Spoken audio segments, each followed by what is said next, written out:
It's a left-handed projector. Can you see it? No. All right.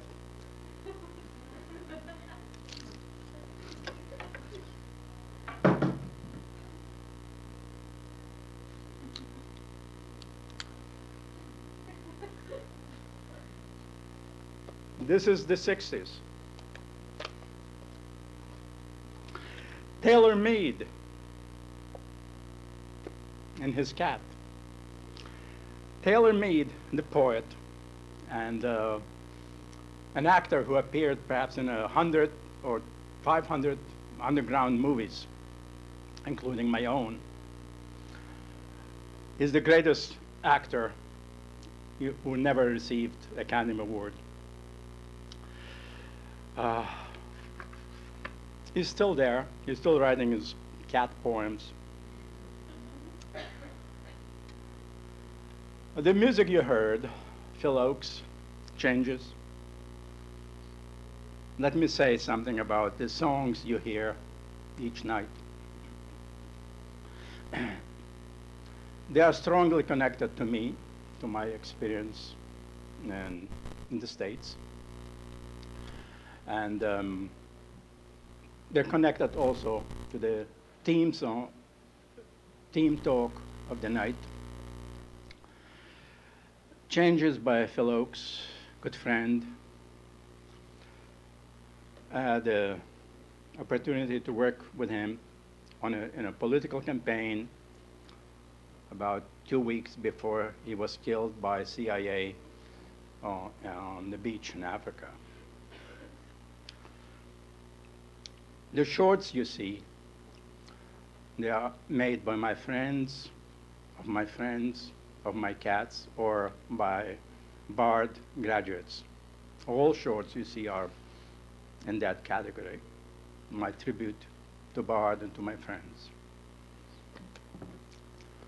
Now, the underground cinema, that's what I want to talk tonight. This is not a history of underground cinema between 1960 and 1970. That's where underground cinema flourished. This is my reflection on those 10 glorious years, and perhaps the time to shed a few tears for the present state of the American independent cinema. Within 10 years of the manifesto, the filmmaking, they were called independent, underground, personal cinema, whatever, exploded. Generically, it was called the New American Cinema, and lately has been referred to as New York Film School. Money was still difficult, but many labs would accept the work on deferment payment, means when you make some money, pay us back. The excitement was in the air. Lawyers came up with shoebox money. You know what shoebox money is? These are the clients who are hiding their income from income tax. They try to invest and triple their money in underground cinema. Oh, jokes. Dentists too gave us money. And later on, when our profits did not materialize, our dentists would not make appointments with us anymore. To heck with your teeth. Where's my money? That's my own dentist said that. But we all had jobs. Some of us had 2 jobs. And Sheldon Rocklin, who helped us to make our first film as a camera operator assistant, He used to spend weekends in the village, that's New York City, in the Greenwich Village, on the street, begging, because tourists were there, and he would be there, he was doing the mantra, singing, and he collected enough money to survive. And so this way you could make films. At those days, no avant-garde filmmaker received any grant from any foundation. And trivia, our own professor, Peggy Awish, just received $50,000 grant from some obscure California foundation to continue to make her films. This is for Peggy. Last summer, I overheard an MFA student here at Bard. I don't know if you know or not that Bard has a graduate school of the arts here at Bard during the summer for 8 weeks. They give you MFA degree in painting and film and music, whatever. And fortunately or not, I was one of the founders of it, and for 7 years I was its director. So this student I overheard walking in front of me, talking to her partner. She said, I have this great idea for a short video, and I applied to 20 different foundations, and my applications were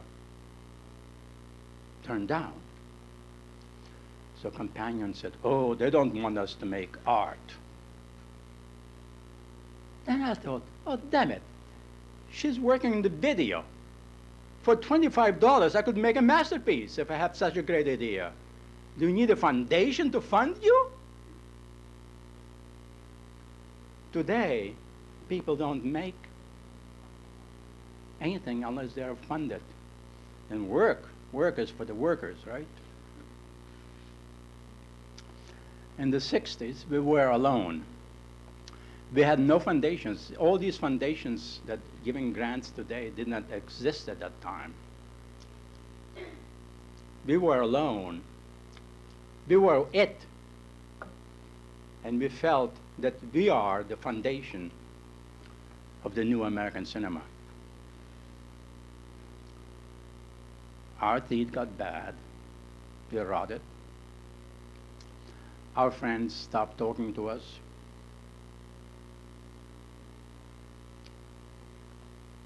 The new American cinema was built on empty stomachs and bad teeth. That reminds me of frijoles. You know frijoles, those black beans. In the late 50s, I spent a year in Mexico, Oaxaca, writing a novel of the century, making the literary history. Actually, I wrote a trilogy. If anyone wants to see it in the manuscript form, ask me later, I'll show it to you. I still have it. It looks good. It's about 4 pounds on the scale. I lived in a house very cheaply for $1 a day. That included the space, which was a pigeon coop on the roof, abandoned. There were no pigeons. Shit was still there. But, you live with that stuff. And they gave me 3 meals for $1 a day. And whenever I came back late, I missed my supper, I would find a hard roll stuffed with frijoles on my table for my supper. So I would look at it. I would go out I was on the roof, I would throw it every night into a different direction. And many times right now, I would wake up in the middle of the night and think, what happened to these frijoles?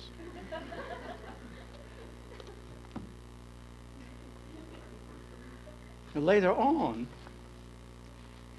I wished I had these frijoles in the 60s when we were making our first films.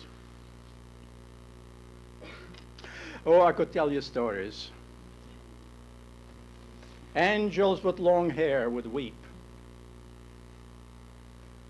Maya Deren. Those of you who don't know who Maya Deren is,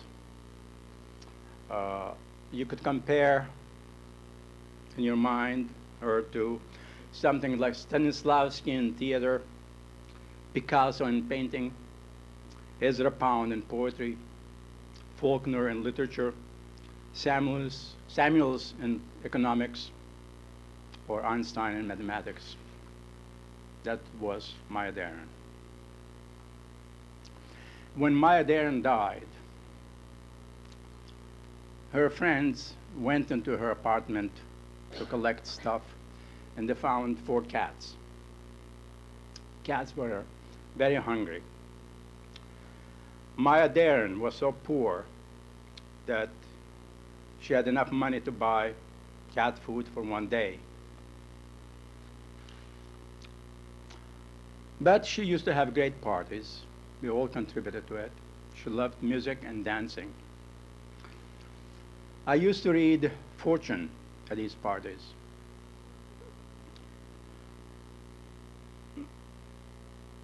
Using just ordinary playing cards. And one night, Maya Deren gave me a deck of cards and said she loved magic and anything of that sort.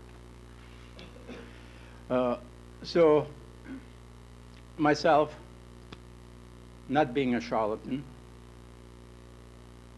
I would read their past of unknown people, and if my reading is right, then I would read their future.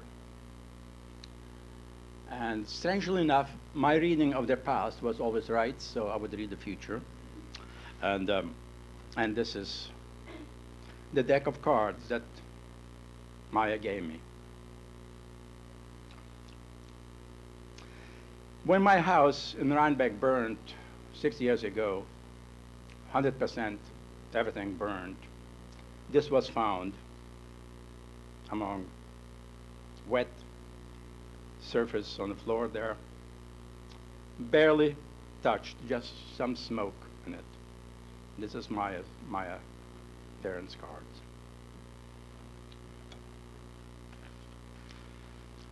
Shortly before Maya Deren died, I was at Amos Vogel as a filmmakers gathering, and Maya Deren got married about 2 weeks before that to Teiji Ito, the composer. And Teiji Ito asked me to read his future. So I took the cards out, which I always carried in my pocket, and I read his future.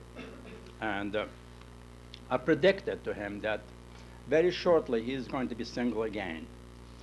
I didn't know at that time what that meant, because I was just talking.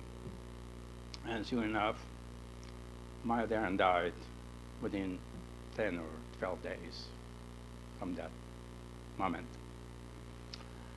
And Teiji Ito was a single person again.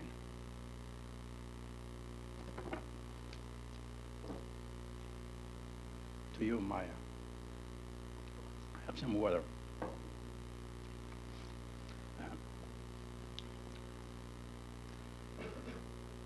Say, though independent cinema flourished with bad teeth and hungry cats, and our films swept the European film festivals, Cannes, Venice, Moscow, London, Carlo Vivari, and we got honors and diplomas, statuettes, and citations and prizes, and we received golden palms and silver screens and silver sails and golden rockers and whatever you want.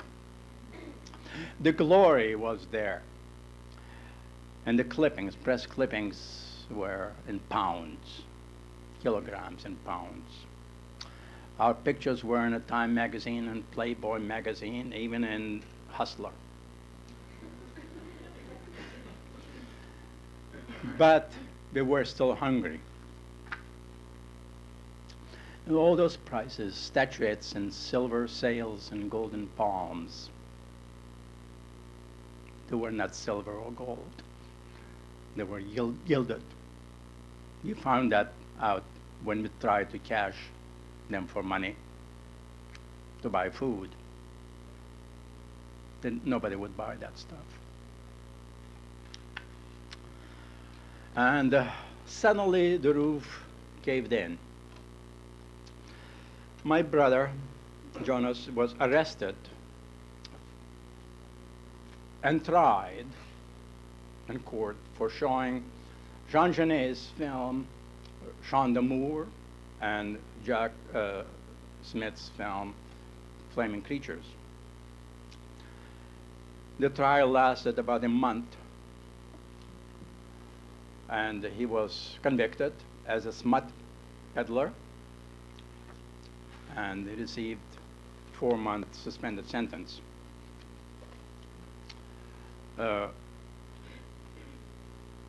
Of course, there was nudity in those films. Remember, this is the 60s. I myself contributed the first, perhaps, male frontal nudity scene in my film, Hallelujah the Hills, front and back. Nudity, yes. Obscenity, no. And nothing what you see in Hollywood today, that was not done in the underground cinema. But the press kept after us. Time magazine and other slick magazines kept after us. They dragged us through mud. The labs refused to process our films, afraid that they might be indicted for processing pornographic material. The little financing through lawyers and dentists we got vanished. Nobody wanted to be associated with the peddlers of smut and obscenity. And the word underground's film, became a kiss of death, mostly thanks to the press. On top of that was the goddamn Vietnam War. We all got politicized, everyone. I remember Ginsberg and Antonioni and Godard and D'Antonio and myself. Only Truffaut remained pure for some poetic reasons. There was plenty of money for these what was known as third world films. Plenty.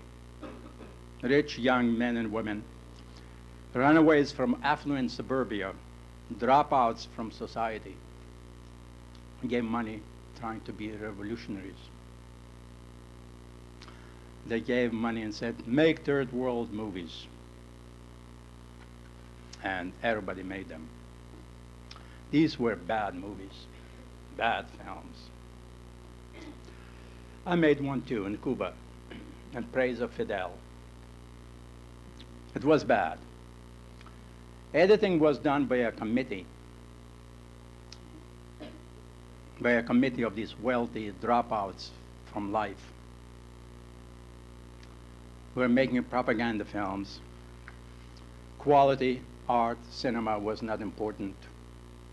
Preach revolution. That was important at that time. This is the end of the 60s. We had slogans, long live Lenin, who was long dead already. We still say long live Lenins. And Viva Fidel, Viva Fidel. And long live Mao Zedong. And we all had to carry these red books. I don't know if you remember this. This red book that started the Chinese Cultural Revolution. You had to carry it with you all the time. If you were caught in the street by the Cultural Revolutionary Guard, you didn't have this book. You had it. And you had to memorize the sayings. These are the sayings of Mao Zedong, the chairman Mao Zedong, quotations from him. And you had to quote by page and number. I'll quote one just to remember what we had to do. Every communist must grasp the truth. Political power grows out of the barrel of a gun. That was said on November 6, 1938, by Mao Zedong. You better remember that. Those were bad days. When I was making this film about Fidel, I was back in the country editing, and there was a very nice scene. This girl, 14, 15, she was doing Chaplin imitation in this work camp during the break, of course. You can't do this during the work hours. And looked very nice, very great. I wanted to include. And I was overruled by the committee of the live dropouts. They, revolution is not a funny business. Cut it out. I said, oh, cow. Oh, yes, yes, yes. So, but could you do me a favor? Could you give me a notice when you are taking over the country so I could get out of it? I don't want to live in a country that have no sense of humor. So, but New American Cinema rolled across the country, creating film cooperatives, film workshops in San Francisco, Philadelphia, Boston, also in London and Milan, Paris, Japan, even in South America. Even in Iran. Trivia. First, Warhol and the Warhol's films were sponsored and paid by the Shah of Iran. When Shah of Iran was overturned, thrown out of the country by Ayatollah Khomeini, American independent cinema lost lots of money. And about 3 or 4 years after the manifesto, the one I spoke last week, almost every college and university in the States had a film department of some sort. And the old established professors were no. It's a horror. Film in the halls of academy? They could not understand that. At Bard, too. 10 years after the manifesto, in 71, Bard College created a film department. And as it happens, that I was here to teach the very first class in this People's Film Department 30 years ago. For the record, the godfathers of this department who made it possible at Bard are Robert Kelly, the poet, Robert Rockman, poet of the theater, Robert Wilson, another poet of the heart, and Matt Phillips, poet of the brush, who had retired a couple of years ago. If you meet these 3 people who are still around, those who are in film, say hello to them and thank them for creating this glorious department that we are very proud of. When the department was created, it was created with the condition that after 3 years it would be evaluated and see if it works or doesn't work. So after 3 years, the department was reviewed by the senior faculty, and they decided that it doesn't work. It's expensive, and also I don't think it belongs in the academy. The recommendation by the committee was brought up to a full faculty meeting, and full faculty meetings have all to say about academic matters at Bard. And the full faculty voted to phase out the film department in 2 years. Actually, I have the list of faculty who voted against it, because I had 4 students who were present at that gathering who took notes very, very fast, looking, hands up, writing down, and I have the list. And after the vote was taken, I stood up, and these 4 students stood up, and we walked out in protest. And a trivia, just before the vote was taken, a professor who has an office in this building made proposed a resolution to be voted that none of the half-time or not full-time faculty can vote. And I was half-time, and most of the all film faculty was half-time. All our department was half-time. So of course we were voted down, and after the vote was taken, then the same professor proposed that that resolution should be changed or rescinded, not retroactively, of course. And this professor has his office in this building. Next day I went to see the president, Dr. Reimer Klein, 4 years before Leon the King came in.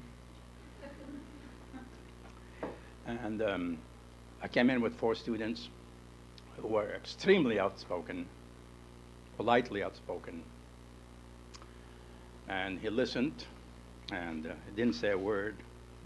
And the next day, he sent out a memo to all the faculty saying that he's going to overrule the faculty vote and the film department stays here.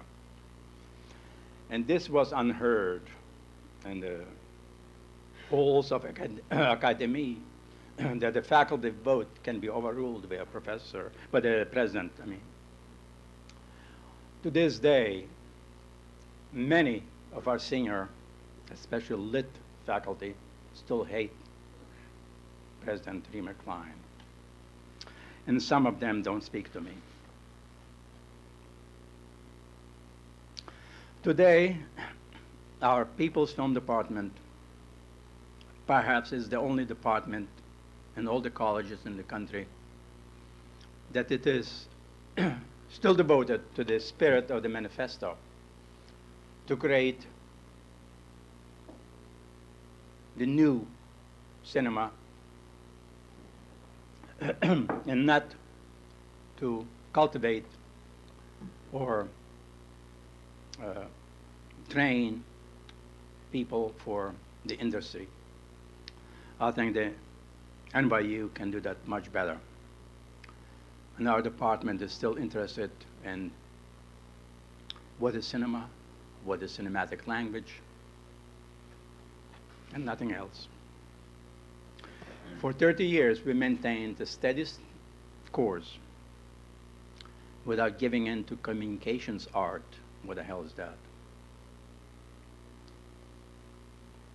And we have no agendas. Most of the independent filmmakers in other colleges are making what's known as agenda movies, promoting this or that shtick of their favor. I'm making feminist movies. I'm making black movies. I'm making gay films. What the hell is that? Where's cinema? Aren't we supposed to be concerned about cinema? They have these agendas, little shticks. That's all they're interested in. They don't know how to put 2 splices together that would make sense. Agenda films ruined the present independent cinema. Agenda films, optical printer, found footage, and foundation grants. They drain the blood out of independent cinema. They are responsible for the lack of inventiveness, imagination, and presence of cinema in most of the present-day films. I want to say again that no grant money will produce art, because art cannot be taught. Look at the monkey. No monkey can produce art. Because art is obsession, and art is revolution. And for that, you don't need money. I think it's time for Dada, new Fluxus movement. Let's make fun of art. I don't think art should be taken seriously anymore. If it's not fun, then go and dig ditches. If it makes sense, it's not art, because art is senseless. I would say that perhaps let's make ropes instead of art. That makes sense, but not art. But people don't listen to me. Those who have madness in their blood, I know they will produce something new, original, and lasting.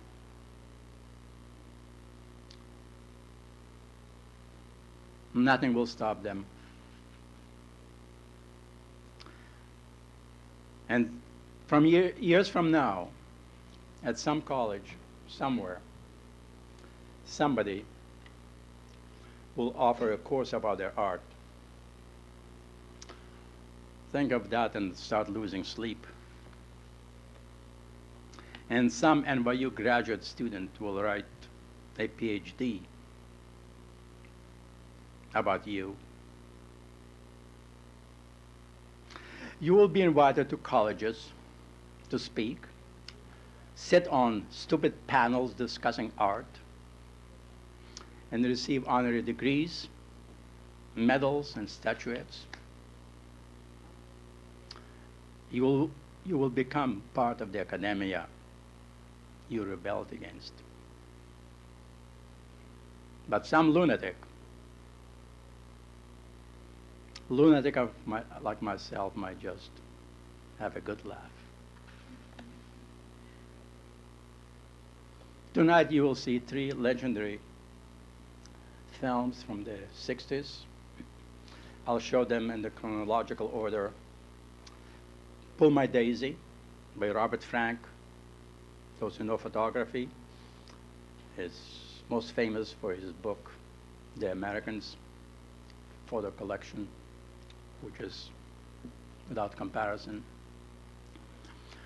Script by Jack Kerouac. Improvised, star-studded cast of Allen Ginsberg, Gregory Corso, Peter Orlovsky, and great painter Larry Rivers. And after that, you'll see Scorpio Rising by Kenneth Anger. And George Kuchar's Hold Me While I'm Naked. And we'll see those 3 films in order, chronological order. And before I leave, I would like to wish you a very happy Paddy's Day. It's coming up a couple days. Stay on course and don't fall down into the gutter too much. I wish you good luck.